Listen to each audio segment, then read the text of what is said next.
20 years after Peyton Manning and Ryan Leaf became the first and second overall picks in the draft, one player is largely silent, and the other keeps on talking. But the one who many would say should be talking isn't, and the one who many would say shouldn't be talking is Leaf, who deserves plenty of credit for turning his life around after a lengthy battle with addiction, has plenty of opinions for a guy who washed out of the league without doing much other than taking millions from the Chargers, millions that could have gone to other far more deserving players. And people keep listening to, and repeating, what Leaf has to say.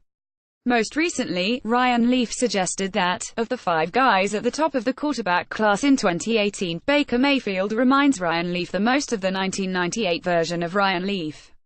A good litmus test for me is always when I listen to radio interviews or TV interviews, I tend to close my eyes and just listen to the voice, and hear the answer.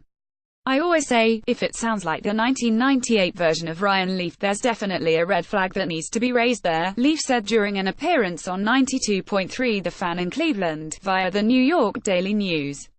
My first reaction to these comments were this: why do we care what Ryan Leaf has to say about anything collectively? The media keeps giving a platform and a voice to a guy who did absolutely nothing in the NFL, simply because he turned his life around and because he's willing to speak on radio and TV.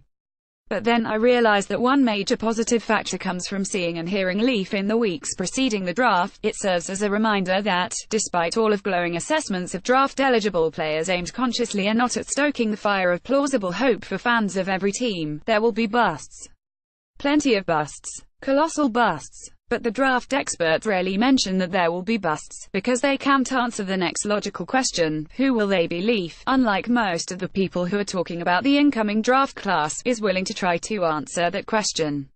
Though his method may be far less than scientific, his views merit consideration. Last year, for example, Leaf flagged Deshaun Watson as the most impressive of the incoming quarterbacks, and Leaf was right. Despite Leaf's lack of significant playing experience, he started 21 career games. He knows a thing or two about quarterbacks booming or busting because he busted unlike any other.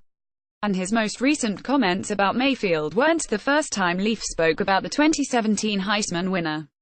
I think, probably, the comparison with me is more appropriate, Leaf said last month on Fox Sports Radio. The highly competitive, borderline arrogant, angry individual.